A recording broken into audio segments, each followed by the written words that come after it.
At the end of every quarter, you'll see reports about corporate earnings, whether they were up or down, whether that's good or bad news, and what that means for the company's stock price. Simply put, earnings are a company's profits. The concept of earnings is simple, but how to interpret them can be complicated. Let's take a look.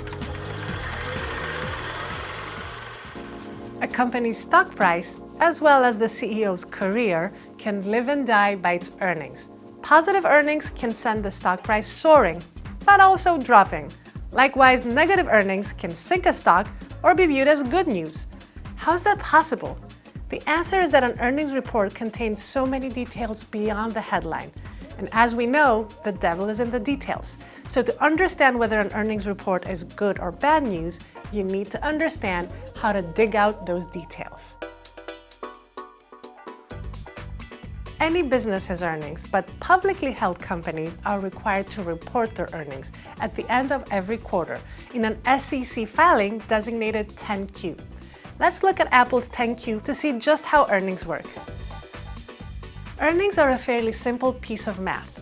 The statement starts with net sales. That's everything the company sold for the quarter, minus any returns, allowances, or discounts.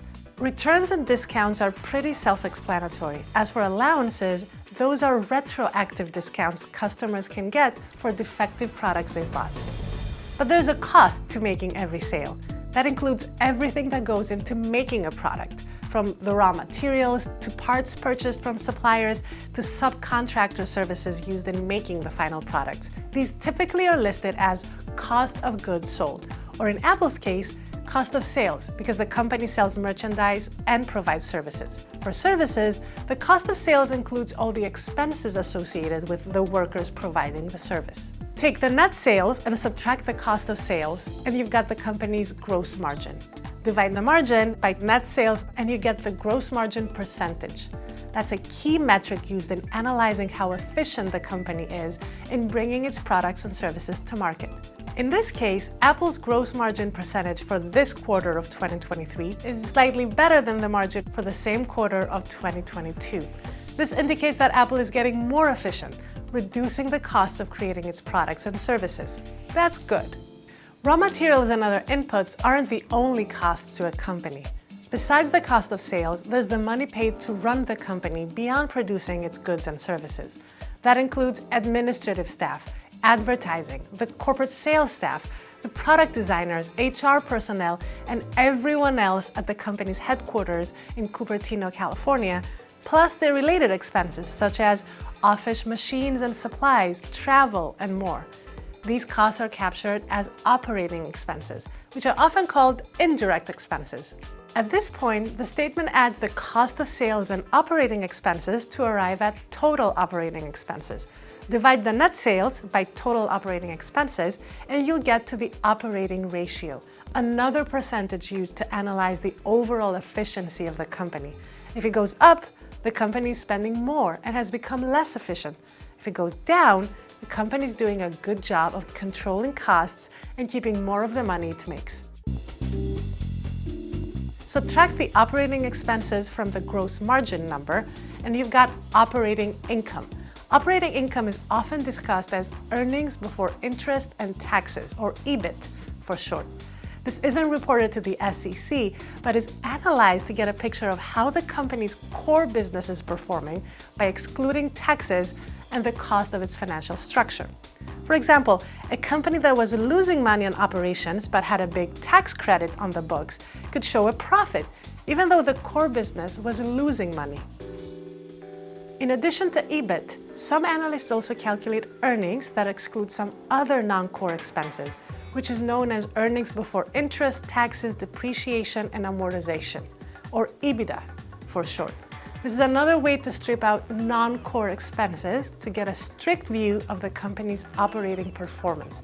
Ebit and EBITDA often are used to analyze a startup or a young company that needs time to grow before it becomes profitable. On the next line, Apple lists other income and expenses.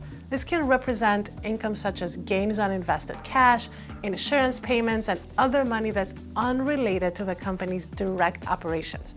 Expenses can be legal fees and payments from lawsuits, losses from the exchange rate on foreign sales, and more. Think of this line as miscellaneous. Investors will want to check out the footnotes in the financial statements for details that can indicate if there's an ongoing trend, such as several quarters with expenses relating to legal action. Now take other income or expenses, add or subtract them as required, and you've got income before provision for income taxes, which is somewhat similar to Ebit. Now we're into the home stretch to finding out just how much profit or loss Apple had for the quarter. Here at the bottom, Apple lists its taxes for the quarter. Subtract that number from the income before provision for income taxes, and voila! We've got the net income for the quarter, better known as earnings.